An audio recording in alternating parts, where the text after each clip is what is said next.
મહિલા મંડળ દ્વારા આયોજિત આ પિકનિકમાં બ્રંચ પછી બ્રેક,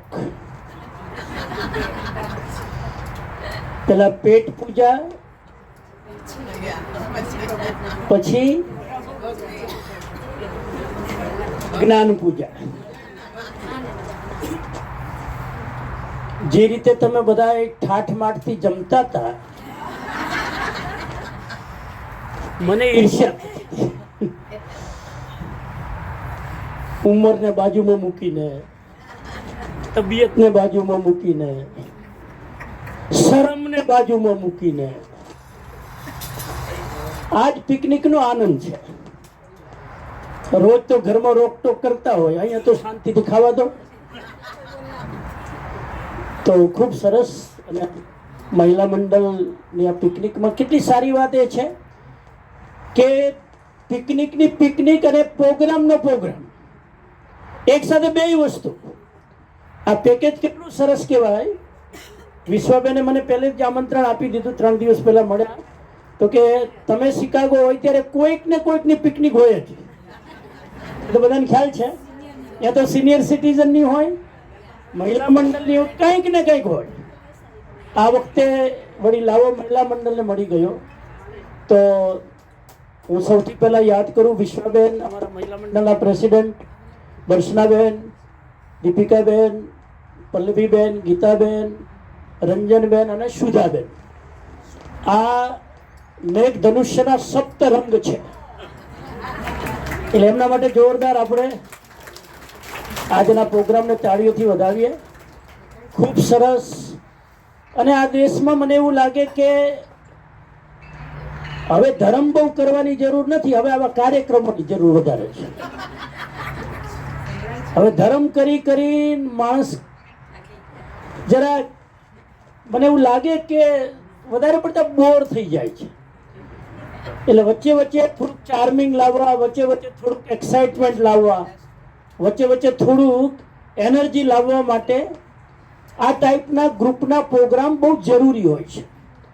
લગભગ અહીંયા હું જોઈ રહ્યો છું કે ઘરમાં આપણે મોસ્ટલી એકલા રહેતા હોઈએ, બાળકો તો આપણી સાથે અહીંયા છે નહીં, એટલે એકલા રહીએ, કોઈનો ચહેરો ન જોઈએ 2-4 દિવસમાં તો જરાક આપણને અણગમતું લાગે. એટલે ક્યાંક ને ક્યાંક કોઈક નિમિત્તે ચહેરા જોવા મળી જાય તો આપણું મન જરા પ્રફુલ્લિત રહે. એટલે હું બહુ પોઝિટિવ છું દરેક વસ્તુમાં. અને સાથે મળીને પ્રકૃતિની સાથે રહીએ એનો આનંદ વધારે છે. એટલે અહીંયા ભોજન છે, પ્રકૃતિ છે, જ્ઞાન છે, મેળાવડો છે, આનંદ છે, અને ભેગાઈ તમારા ડબલાય છે. આ બધામાં મને તકલીફ છે તમારા ડબલા સાથે. પિકનિકમાં આવો, પણ પિકનિકમાં આવો ત્યારે ફોનને જરા બંધ કરી દેવાનો. એક આ સિસ્ટમ જો તમે શીખી લેશો ને તો પિકનિકનો આનંદ 3 ગણો આવશે. પિકનિકમાં આવો ત્યારે ફોનને સ્વિચ ઓફ કરીને બાજુમાં મૂકી દેવાનો. નહીં તો તમે ત્યાં આરામથી ચેર ઉપર બેઠા ને પાછા ફોન લઈને વાતો કરતા હોય. એટલે વૃક્ષનો આનંદ નથી આવતો. તમે જેની સાથે વાત કરો છો એનું ટેન્શન વધારે આવે છે.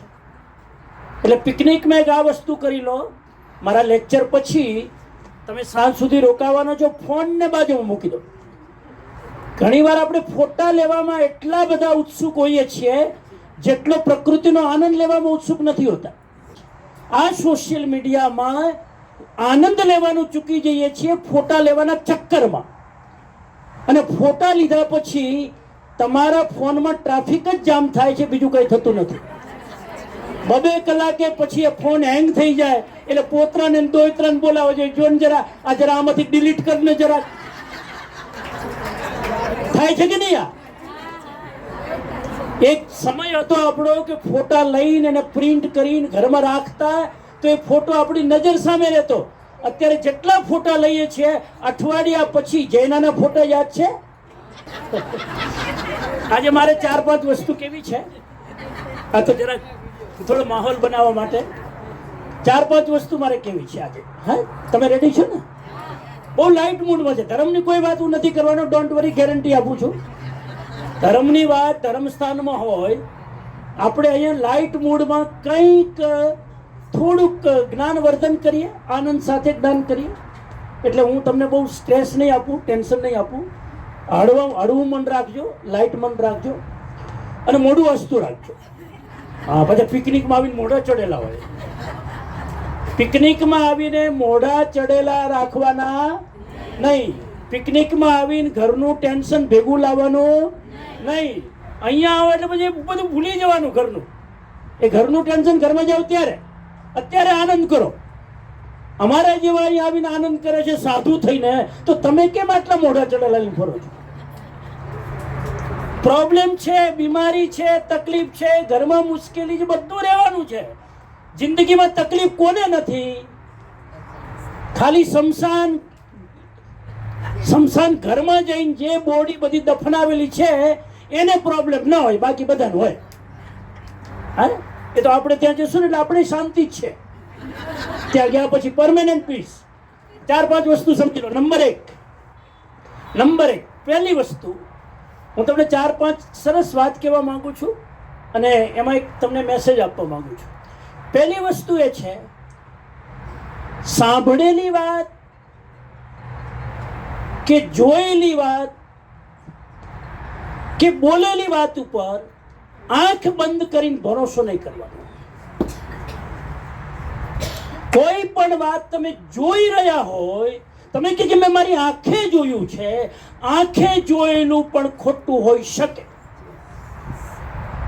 કાને વન ડાયરેક્ટ સાંભળેલી વાત પણ ખોટી હોઈ શકે. તમને એક એક્ઝામ્પલ આપું. એક જગ્યાએ પક્ષીઓ દાણા ચરતા હતા. એક ભાઈ ત્યાં આવ્યો અને એને પક્ષીઓને દાણા નાખ્યા. કોઈક મારા જેવો જોતો તો, વાવ કેટલો દયાળુ છે, જીવ દયાનો પ્રેમી, પક્ષીને દાણા નાખે છે. અને એ જ્યારે દાણા નાખી રહ્યો હતો પક્ષીને, એની જ બાજુમાં બીજા ખૂણામાં એક યુવાન ઉભો હતો. એ પક્ષીઓને પથ્થર મારતો હતો. મારા જેવાને થયું કે આ કેટલો ક્રૂર છે, પક્ષીઓને દાણા ખાવા દેતો નથી અને આ કેટલો દયાળુ છે, પ્રેમથી દાણા નાખે છે. દાણા નાખવાને આપણે દયાળુને જીવ દયા પ્રેમી કહીએ છીએ અને પથ્થર ઉડાડવા વાળાને આપણે ક્રૂર અને કઠોર માનીએ છીએ. હકીકતમાં એ હતું કે જે દાણા નાખતો હતો એ પારધી હતો. પારધીનું કામ છે પક્ષીઓને પકડવાનું. એ દાણા નાખે તો પક્ષીઓ આવે અને પક્ષીઓ આવે તો ઝાડમાં ફસાવે. પેલા એ જોયું કે ઝાડ પાથરીને પક્ષીને પકડવાની કોશિશ કરી રહ્યો છે, પથ્થર મારીને એને ઉડાડે છે. એ પથ્થર મારવા વાળો દયાળુ હતો કે દાણા નાખવા વાળો દયાળુ હતો? આંખે જોયેલું છે, આંખે જોયેલું પણ ખોટું હોઈ શકે છે. એટલે કોઈ પણ માણસને એ શું કરે છે એની ક્રિયા ઉપરથી જજમેન્ટ ના કરતા એની પાછળનું ઇન્ટેન્શન શું છે એ જોવાની કોશિશ કરજો. ઘણીવાર ક્રિયા ખોટી હોય, ઇન્ટેન્શન સાચું હોય.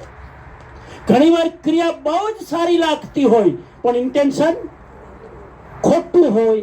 કોઈ પણ પ્રવૃત્તિનું ઇન્ટેન્શન શું છે ધેટ ઇઝ ઇમ્પોર્ટન્ટ. જૈન ધર્મ આખો ને આખો ઇન્ટેન્શન ઉપર છે. હું અહીંયા પ્રવચન આપું છું, તમે મારી ક્રિયા જોઈને ના માનતા કે સમણજી કેટલા જ્ઞાની નરે પ્રવચન આપે, અમારો તો જિંદગી બદલાઈ ગઈ. એની પાછળ મારું ઇન્ટેન્શન જો ખોટું હોય તો પરમાત્મા પણ મને બચાવી શકે નહીં. કોઈ પણ વસ્તુમાં તમારું ઇન્ટેન્શન, તમે સ્માઇલિંગ કરો છો એની પાછળ ઇન્ટેન્શન શું છે વેરી ઇમ્પોર્ટન્ટ. ઘણીવાર સ્માઇલિંગ કરીને આપણે બીજાને ફસાવી શકીએ. ઘણીવાર સ્માઇલિંગ કરીને બીજાનું સ્ટ્રેસ હળવું કરી શકીએ. ઘણીવાર સ્માઇલિંગ કરીને આપણો સ્વાર્થ સિદ્ધ પણ કરી શકીએ. ઇન્ટેન્શન, જૈન ધર્મમાં ક્રિયા કરવાથી કર્મ નથી બંધાતું. કર્મ પાછળ તમારો ઈરાદો શું છે, હેતુ શું છે, એનાથી કર્મ બંધાય છે. પહેલો આજનો મેસેજ યાદ રહેશે? હા, બપોરે લંચ લેશો એટલે બધું બધું ભૂલી જશો. એટલે હું ટુ ધી પોઈન્ટ ચાલુ છું. પહેલો મેસેજ આજનો, મારે બીજો મેસેજ આપવો છે તમને. બીજો મેસેજ એ છે કે જે આપણા ઉપકારી છે, જે આપણા વડીલો છે, જેને આપણા માટે બહુમૂલ્ય જિંદગી ઘસી નાખી, એની સામે ક્યારેય ભૂલે ચૂકે ઊંચે અવાજમાં ના બોલતા.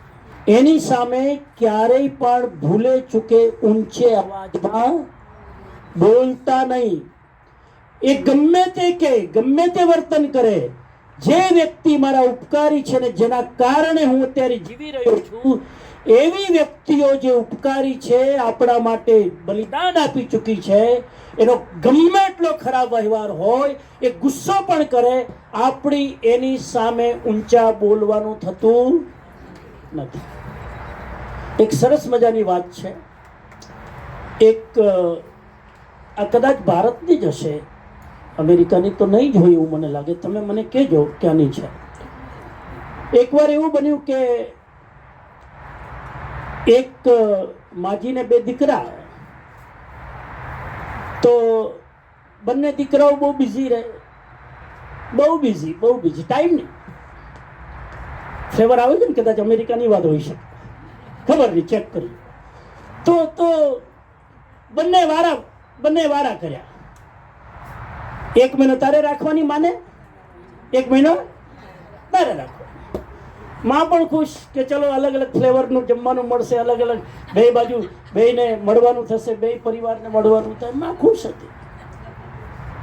ધીરે ધીરે એવું થયું કે મમ્મીની ઉંમર વધતી ગઈ, જરાક ડિપેન્ડન્સી વધતી ગઈ, હવે ચાલી ન શકે, દવા પણ યાદ ન રહે લેવાનું, બધુંય મજબૂરીવશ બીજાને યાદ કરાવીને કરાવવું પડે. એટલે પછી ધીરે ધીરે એ છોકરાના ઘરે લગ્ન થયા, વહુ આવી, પત્ની આવી, એના છોકરાઓ થયા. ઘણી વાર એવું બને કે જો શ્રાવિકા સજ્જન ન હોય તો પુરુષનું મગજ ફેરવી નાખે. એને પેલા દીકરાના બેયના મગજ બે જણાએ ફેરવી નાખ્યા. એટલે હવે જ્યારે અહીંયા મહિનો પૂરો થઈ ગયો, મહિના પછી 1 તારીખે આ માને કોના ઘરે જવાનું હતું? બીજા દીકરાના ઘરે. તો આ માં તો અહીંથી લાકડી એની લઈ અને રવાના થઈ બીજા ઘરે જવા, અને ફોન કરી દીધો કે હું આવું છું બેટા, તું ઘરે જ છે ને? મમ્મી અમે તો તારી વહુ સાથે ના દીકરા સાથે બધા શિમલા ફરવા ગયા છીએ, અમે નીકળી ગયા છીએ ઘરેથી, મહેરબાની કરીને તું 10 દિવસ બીજા ત્યાં કાઢી લે ને, 10 દિવસ બીજા કાઢી લે ત્યાં. આ માં કહે છે પણ હું તો ઓલરેડી ઘરેથી નીકળી ચૂકી છું અને એ લોકો પણ ફરવા નીકળી ગયા છે, એટલે હું તો હવે રસ્તામાં ઘરે આવી રહી છું. મમ્મી પણ તમને અમારું ભાન રહેતું નથી, અમે અહીંયા ફરવા ગયા અને અમને ડિસ્ટર્બ થાય છે, એમ કરીને એને ગુસ્સામાં રાડ પાડીને ડાયલોગ બોલતા ફોન મૂકી દીધો.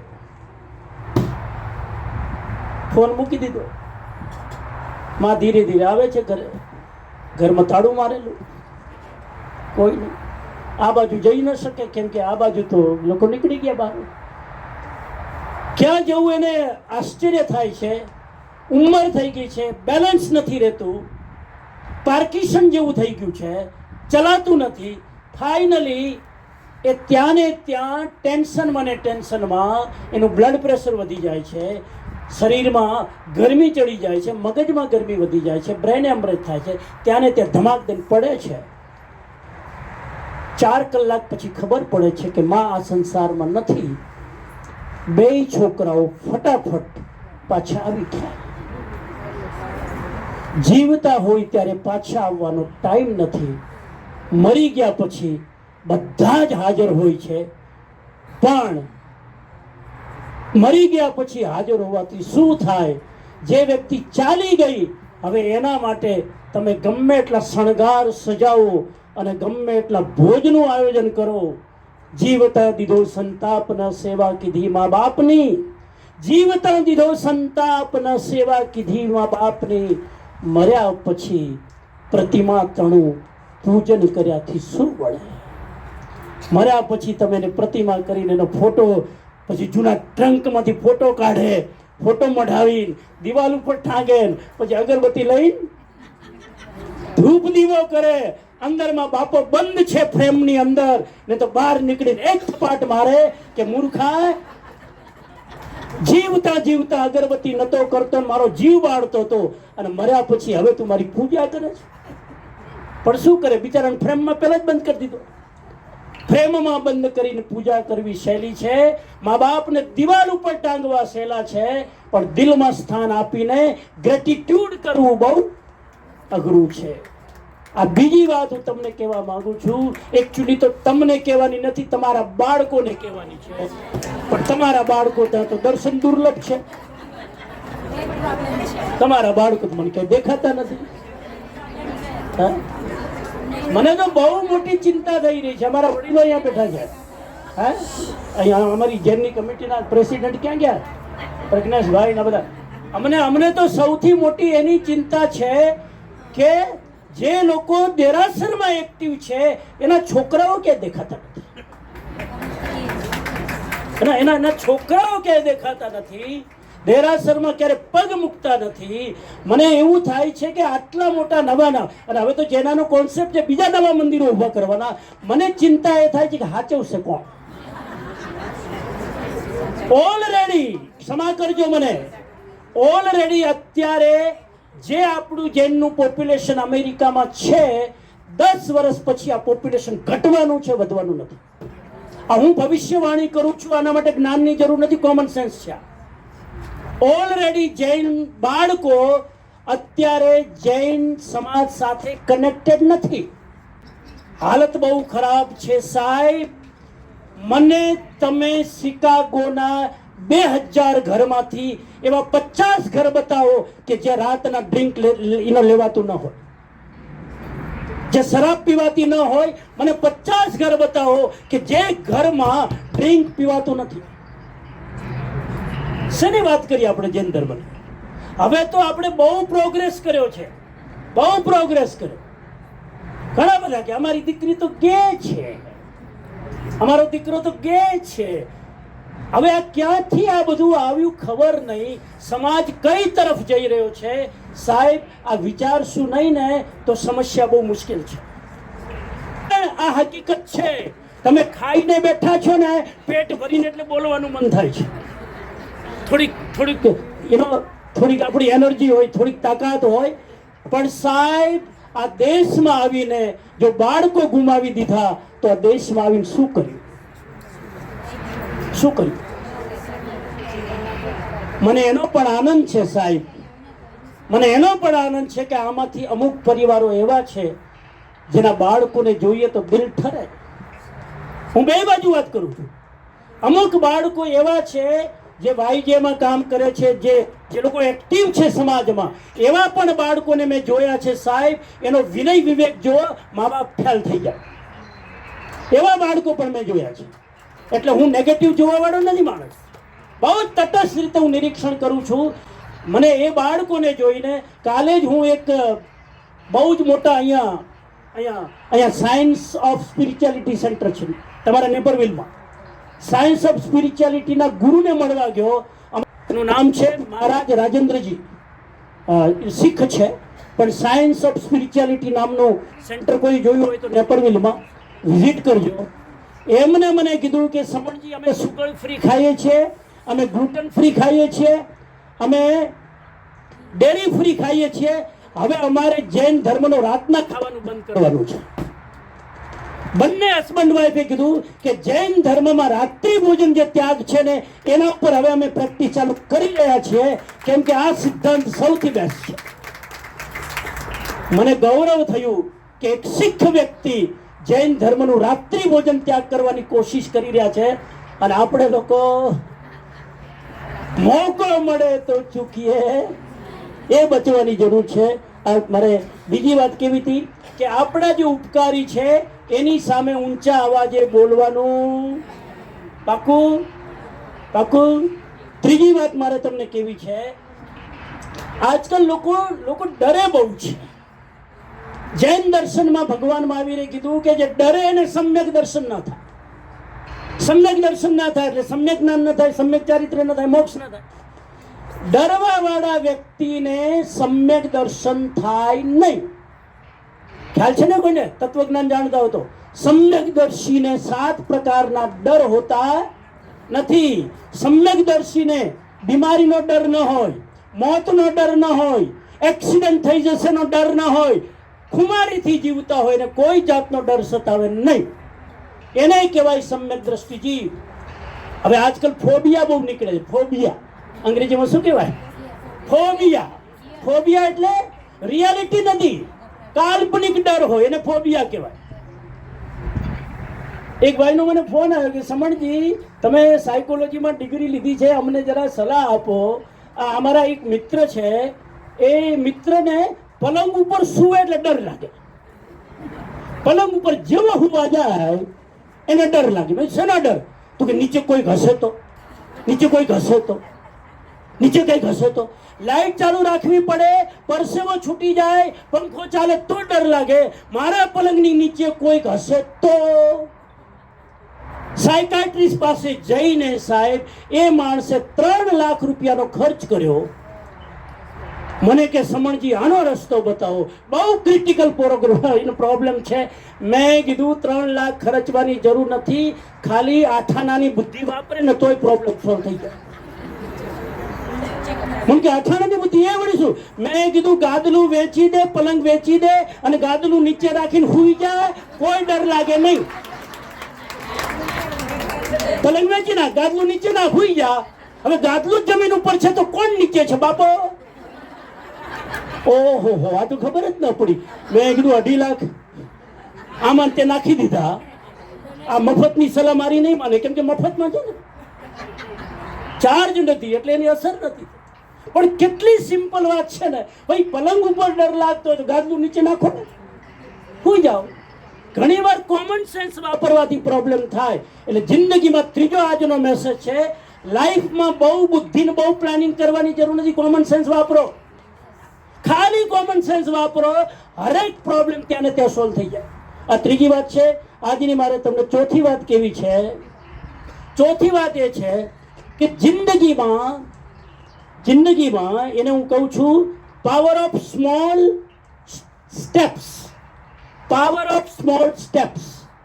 જિંદગીમાં નાના નાના સ્ટેપ મૂકતા શીખો. મોટા મોટા પ્લાન ને મોટા મોટા સપના લેવાની જરૂર નથી. નાના નાના સ્ટેપ. હું ઘણી વાર કહું છું ગ્રેટર બનવાની જરૂર નથી, બેટર બનવાની જરૂર છે. મોટા મહાન બનવાની જરૂર નથી, સારા બનવાની જરૂર છે. અને સારા બનવા માટે નાના નાના સ્ટેપ મૂકો. કેટલાય મને કહેતા હોય મોક્ષમાં જવા માટે શું કરવાનું, મહાવિદ્ય ક્ષેત્રમાં જન્મ લેવો હોય તો શું કરવું? મેં કીધું ત્યાં જવા માટે બહુ ટ્રાફિક જામ છે. જેમ તમારે અહીંયા બંચ કરવામાં ટ્રાફિક જામ હતો ને, મેં કીધું ત્યાં કઈ બહુ મોટી લાઈન છે અને ત્યાં બધાને એન્ટ્રી નથી મળતી. પહેલા તું અહીંયા રાતના ખાવાનું બંધ કર. ના, આપણે એ બધું નથી કરવું, આપણે તો જન્મ ત્યાં લેવો છે. કેમ? તો મોક્ષ થાય. મેં કીધું પણ રાતના તો બંધ કર ખાવાનું. ના ના, એ ના થાય, એ ના થાય. જિલેટીન તો ખાવાનું બંધ કર, એ ના થાય. ચીઝ તો ખાવાનું બંધ, એ બધું ના થાય. જન્મ ત્યાં લેવો છે. મોટી મોટી વાતો કરવા વાળા નાના નાના સ્ટેપ લેવાનું ચૂકી જાય છે. અને દિયા તલે અંધેરા. પેલો મોર એની ઢાલ જોવે તો આખી દુનિયા રાજી થાય, પણ પોતે જ મોર પોતાના પગ જોવે એટલે ડિપ્રેશન આવી જાય. મોર જો પોતાના પગ જોવે, ખબર નહીં કુદરતે શું વ્યવસ્થા કરી, બધી કલાઓ મોરને આપી, પણ એના પગને જોઈને પગ જ એ પોતે મોર જ ડિપ્રેશનમાં આવી જાય. એટલા માટે મોસ્ટ ઇમ્પોર્ટન્ટ વાત હું કહું છું કે નાના નાના સ્ટેપ લો. તમને કહી દઉં, રોજ રાતના સૂતા પહેલા એક પાનું વંચાય કે નહીં? એક જ પાનું. આખી બુક નથી વાંચવી, આખી બુક નથી વાંચવી, એક પાનું વંચાય. બોલો, જમ્યા પછી બોલો. વંચાય ને? એક જ પાનું વાંચવાનું. મહેરબાની કરીને 2 પાના ના વાંચતા, નહીં તો બીજા દિવસે 2 પાના વાંચવાની ઈચ્છા નહીં થાય. એક જ પાનું. ઓકે, થાય? બરાબર બરાબર. ચાલુ આજથી ચાલુ કે કાલથી કે સોમવારથી? એમ સોમવાર કરતા કરતા કેટલાય સોમવાર વયા ગયા, અને હવે એક જિંદગીમાં એવો સમય આવશે સોમવાર નહીં આવે એના પહેલા યમરાજ આવશે. Don't weight four time. પણ એક પેજ વાંચવાનું. આજે હું તમને સ્ટેપ્સ બતાવું છું નાના નાના. બીજું વસ્તુ, સાવ નાના સ્ટેપ. એવરી ડે થાળીમાં જે તમારે ભોજન આવે, ડાઇનિંગ ટેબલ ઉપર જે ભોજન હોય એમાંથી એક વસ્તુ છોડી શકો? એક વસ્તુ છોડી શકાય?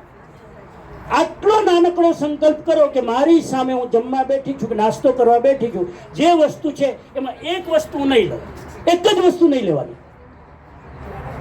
ઉપવાસ કરવો સહેલો છે, આ એક વસ્તુ ગમતી છોડી દેવી ને બહુ અઘરી છે. કરજો પ્રયોગ. આ બીજું. ત્રીજું, રોજ 1 કલાક યોગા કરવાની જરૂર નથી. જીમમાં ના જાઓ, આરામથી ખાઈ પીને વજન વધારો અને ઘેરાવો વધારો, કોઈ ચિંતા નથી. હા, બેનો તો સમજી જાય ને ઘેરાવો કોને કહેવાય. અમે શિબિર લેતા હતા સિદ્ધાચલમાં, તો મેં ઘેરાવો ઉપર વાત કરી તો એક ભાઈ કવિ હતા, એને આખી કવિતા બનાવી દીધી. આટલો બધો તમારો ઘેરાવો જોઈને કોણ તમને કહેશે કે ઘેર આવો? ઘેરાવો બોલાવે છે, પરોઠા ખાઈ જાય, આને ઇન્વાઇટ ના કરાય. તો એક સિમ્પલ બેબી સ્ટેપ લો. એવરી ડે અડધો કલાક યોગા કરવાની જરૂર નથી. એવરી ડે 5 મિનિટ એક્સરસાઇઝ થાય. 5 જ મિનિટ, 6 મિનિટ નહીં કરતા. 5 મિનિટ એક્સરસાઇઝ થાય. બોલો, કાલથી ચાલો. 5 મિનિટ એક્સરસાઇઝ શીખવા માટે કંઈ જ કરવાની જરૂર નથી, ક્યાંય જવાની જરૂર નથી. ખાલી કંઈ ના આવડે તો હાથ પગ ઊંચા નીચા કરતા જ આવડે ને, બસ આટલું તમે કરી લો. કમર આડી અવડી કરી લો. 5 મિનિટ બોડીનું મૂવમેન્ટ કરી લો તો સાંધાના દુખાવા થતા અટકી જશે. નંબર 4, 5 મિનિટ રોજ 5 જ મિનિટ આંખ બંધ કરીને શ્વાસોશ્વાસને જોતા ફાવે. ધ્યાન બહુ લાંબી વાત છે ધ્યાનની. આંખ બંધ કરી 5 જ મિનિટ, એલાર્મ મૂકી દેવાનો 6ઠી મિનિટે બાર. 5 મિનિટ ખાલી રોજ રાતના સૂતી વખતે અથવા સવારે ઉઠ્યા પછી આંખ બંધ કરીને ધ્યાનસ્થ થવાનું. કંઈ કરવાનું નહીં. આંખ બંધ કરીને મનમાં જે વિચારો આવે છે જોયા કરો, શ્વાસ ચાલે છે જોયા કરો, હલવાનું નહીં. 5 જ મિનિટ થાય. આવા નાના નાના સ્ટેપ લેશો ને, 1 મહિના પછી તમારી સ્થિતિ જોજો, આખી બદલાઈ જશે. અને જેટલા ભાઈઓ રિટાયર્ડ છે પાછળ ઊભા છે એને વિનંતી કરું કે વોક કરવા જતા હોય તો સારી વાત છે, નિયમ કરો. એવરી ડે 1 મિનિટ વોક કરીશ. 1 જ મિનિટ. આવતીકાલે 2 મિનિટ, પરમ દિવસે 3 મિનિટ, ચોથા દિવસે 4 મિનિટ, પાંચમા દિવસે 5 મિનિટ, છઠ્ઠા દિવસે 1 મિનિટ વધારતા જશો એટલે તમારી બોડી યુઝ ટુ થતી જશે અને તમે એકદમ ફોર્મમાં આવી જશો. ઘણી વાર બહુ જ આ બધું સહેલું છે, પણ નાના નાના તમે સ્ટેપ લઈને આગળ વધો એ તમે કરી શકો. મારી જિંદગીનો અનુભવ શેર કરું છું. નાના નાના સ્ટેપ લો. એક સમય એવો આવશે કે તમે મોટામાં મોટી પ્રક્રિયા કરશો છતાં તમને પ્રોબ્લેમ નહીં થાય. આપણે એક સાથે મોટું કરવા જઈએ છીએ એટલે પ્રોબ્લેમ થાય છે. રોજ 5 મિનિટ મૌન થાય. ઘડિયાળ જોઈને 5 મિનિટ મૌન કરી શકાય? બોલો બેનો, બોલો. હા, દર મહિને 5 મિનિટ વધારવાનું, કેમ કે તમારું મૌન પછી કેળવાતું જાય. દર મહિને 5 મિનિટ વધારવાનું. દર મહિને 1 મહિનો 5 મિનિટ, બીજો મહિનો 10 મિનિટ, ત્રીજો મહિનો 15 મિનિટ, ચોથો મહિનો 20 મિનિટ. પછી વહામવું નહીં લાગે, કેમ કે તમારું યુઝ ટુ થતું જાય છે. એનો અભ્યાસ કરો. આ મારે તમને ચોથી વાત કેવી હતી. આજની 5મી વાત એ છે, તમારા શોખને, છેલ્લી વાત, તમારા શોખને જીવતો રાખો. તમારી કોઈ હોબી છે કે નહીં? આ મોટામાં મોટી તકલીફ છે સાહેબ આપણી ભારતીય બહેનોની. અમેરિકન બહેનો જો 80 વર્ષે 90 વર્ષે ધડાકાન ભડાકા કરતી હોય અને મોટી આટલી મોટી પુસ્તક લઈને વાંચતી હોય ક્યાંક એનો કોફી શોપમાં બેઠા બેઠા આરામથી, અને આપણે હવે તો ઉંમર થઈ ને, હવે તમે થાકી ગયા. એક 65 વર્ષના બેન, એના ની ખરાબ થઈ ગયા, એના 3 દીકરાઓ ખૂબ કમાય કે મમ્મી આ તું હેરાન થાય છે ને દર વખતે તારાથી હલાતું નથી, આ ઓપરેશન કરી લે ને. હવે બેટા મારે કેટલું જીવવાનું. 65 વર્ષમાં મારે કેટલું જીવવાનું, કેટલો ખર્ચો થાય? હવે એમાં 3 લાખ ખર્ચાય તો આ જિંદગી ભર પૈસા ભેગા કરેલા શું કરવાના? બાંધીને ઉપર લઈ જવાના છે? આપણે આપણી તબિયત સાચવવા માટે ખર્ચ કરવા તૈયાર નથી. આ હાલત છે આપણી. એટલે મોસ્ટ ઇમ્પોર્ટન્ટ વાત છે, તમારો શોખ જીવતો રાખો. હા, તમારે યુવાન રહેવું હોય, આમાં 80 વર્ષના 75 વર્ષના કોઈ 95, તમારે યુવાન રહેવું હોય તો તમારો શોખ જીવતો રાખો. કોઈ પણ શોખ, વાંચવાનો શોખ, ચાલવાનો શોખ, સેવા કરવાનો શોખ, બોલિંગનો શોખ. અમારી ટીમ છે અહીંયા બોલિંગમાં ઉપડે. હા, શોખ જીવતો રહેવો જોઈએ જે માણસને જીવાડે છે. ઘરની બહાર નહીં નીકળો. હવે તો મારાથી હલાતું નથી, ચલાતું નથી. આ સાહેબ માઇન્ડસેટ છે. માઇન્ડસેટ બદલો, માઇન્ડસેટ બદલો. અને જે અત્યારે 50, 60, 65 ના છે એને વિનંતી કરું, નક્કી કરી લો મારે 100 વર્ષ જીવવાનું છે. કોઈની સેવા લીધા વગર, કોઈની હેલ્પ લીધા વગર મારે 100 વર્ષ જીવવાનું છે. શોખ જીવતો રાખશો તો 100 વર્ષ જીવી શકશો. શોખ તમે મારી નાખશો, તમે નહીં જીવી શકો. માણસને એનો શોખ જીવાડે છે. મને ટ્રાવેલિંગ કરવાનો શોખ છે. મને કે તમે થાકતા નથી આટલું ટ્રાવેલ કરો? હું ખાલી નામ બોલું ને વિપુલભાઈ, આના પછી મેમ્ફિસ જવાનું, પછી એટલાન્ટા જવાનું, પછી ન્યૂ જર્સી જવાનું, પછી ન્યુયોર્ક જવાનું, પછી વોશિંગ્ટન જવાનું, પછી ડેનવર જવાનું, પછી સેક્રામેન્ટો જવાનું, પછી સાન ફ્રાન્સિસ્કો, હજુ આટલું જવાનું. અને 1 મહિનામાં, કેટલા મહિનામાં? હું કીધું થાકતા નથી. મેં કીધું ટ્રાવેલ ઇઝ માય હોબી. આ મારો બિઝનેસ નથી, આ મારો જોબ નથી, આ મારી હોબી છે. એરલાઇન વાળા થાકી જાય, પિકઅપ કરવા વાળા, ડ્રોપઅપ કરવા વાળા થાકી જાય, ટ્રાવેલ કરવા વાળા નથી. શોખને જીવતો રાખો સાહેબ. લોકોને મળવું, લોકોને એડવાઇસ આપવી, લોકોને સારા રસ્તે લાવવું અમારું મિશન છે. એનો મને થાક લાગતો નથી. હું 3 કલાક સુધી બોલું, હું ના થાકું. તમે પછી ભોજનનું હમણાં આ તો હજુ પચ્યું નથી, ના પેલા ભોજન યાદ આવશે. બસ આજની છેલ્લી વાત, આજની છેલ્લી વાત, હું સૌથી મહત્વની વાત હું કહું છું. આ બહેનો એટલા બધા ત્યાગી અને તપસ્વી છે જેની કોઈ પુરુષ નોંધ લેતું નથી. એક સમણજી તમારી નોંધ લે છે. સાહેબ, મેં જોયું છે બહેનોનો ત્યાગ, બહેનોનો કોઈ પણ વસ્તુ કરવાની હોય તો એની કેરિંગ કરવાની આદત મેં જોયું છે. કેમ કે હું બધાના ઘરે ગોચરી જાઉં છું. હું બટર પોલીસ નથી કરતો. મારો એ સ્વભાવ જ નથી. હું ઘરે જોઉં છું કે કોઈના ઘરે જઈએ, આપણે કહ્યું નાસ્તામાં 2 જ વસ્તુ લઈશ, 2 જ, પણ 15 આઈટમ બનાવે. આ ત્યાગ જે છે સાહેબ, એ બહેનો કરી શકે, પુરુષની તાકાત નથી. ઘર બહેનોના લીધે ચાલે છે, પુરુષોના લીધે નથી ચાલતું.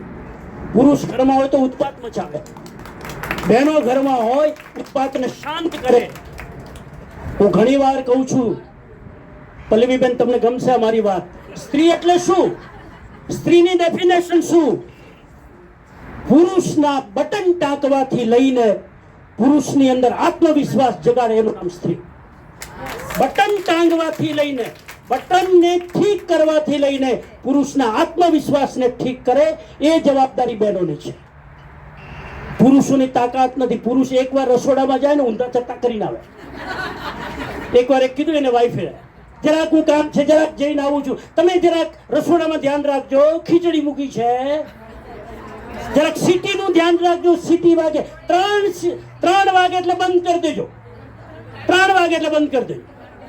હા ભાઈ, 12:30 ઘડિયાળ જોવાનું ચાલુ કરી. 1:30 વાગે જ કુલર ફાટ્યું સાહેબ. મગ દિવાળ ઉપર, ચોખા અહીંયા.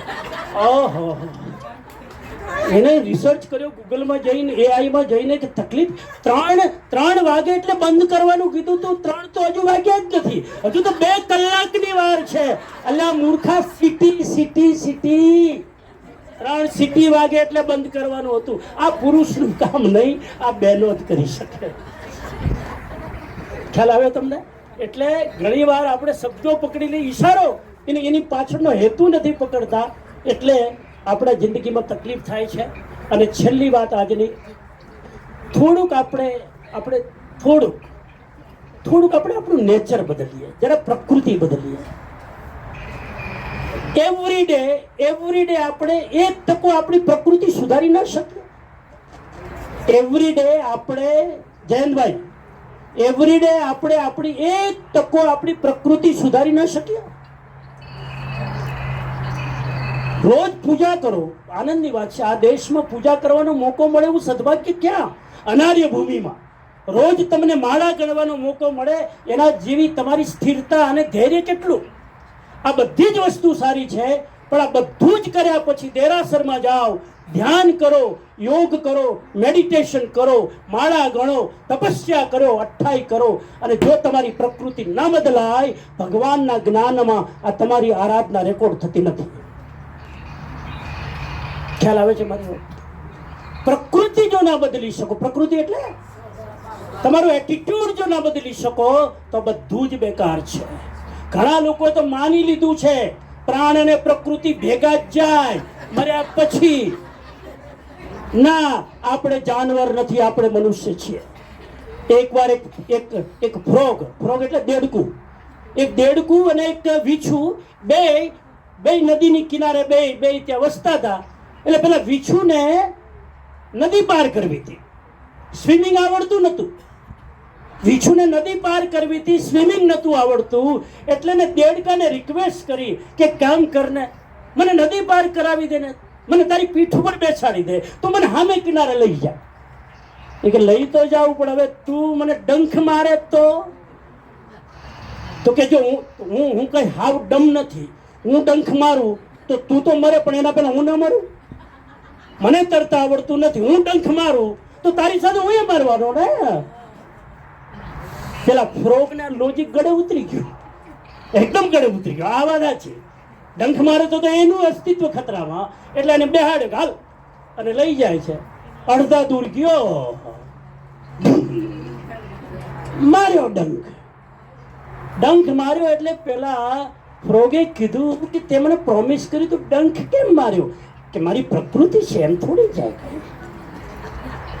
અમારી પ્રકૃતિ છે, ડંખ મારવું એ વીછુની પ્રકૃતિ છે. એમ ઘણા લોકોની પ્રકૃતિ એવી હોય છે કે એની પ્રકૃતિના કારણે ઘરમાં 5 વ્યક્તિ હેરાન થતા હોય, પણ એક પોતાની પ્રકૃતિ બદલીને 5 વ્યક્તિને સાતા પહોંચાડી શકે નહીં. આમ પાછું હેરાન કરીને પૂછે, સાતા છે ને? અને તું જ હેરાન કરે છે, તું જ મને સાતા પૂછે છે. તો આ પ્રકૃતિને બદલો. મારો આજનો તમને મેસેજ છે. મેં પણ બહુ કોશિશ કરી છે આટલા વર્ષોમાં.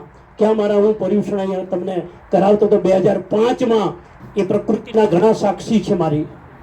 અને હવે બદલાઈ બહુ ગયો છું તમને મળ્યા પછી.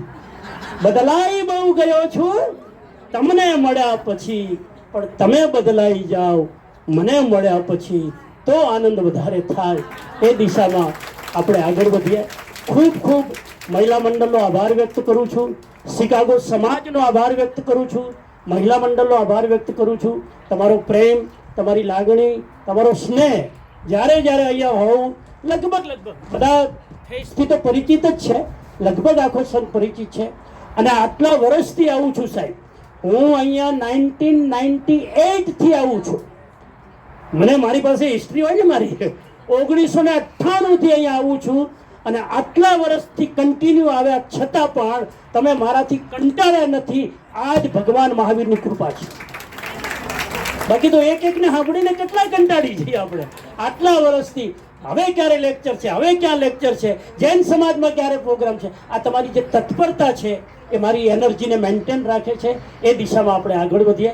ખૂબ ધન્યવાદ, અભિનંદન. મહિલા મંડળની ટીમને મારા તરફથી બહુ જ અભિનંદન આપું છું કે તમે આટલી બધી બહેનોને આ પિકનિકના માધ્યમથી, યાત્રાના માધ્યમથી જે સાતા પહોંચાડી રહ્યા છો. આ ઘરમાં એકલા ડિપ્રેશનમાં ના આવે એના માટે આ તમે આયોજન કરો છો. આવા આયોજન કરતા રહો, જેથી અમારી બહેનો ખુશ રહે. અને બહેનો ખુશ રહે તો આખું ઘર ખુશ રહે.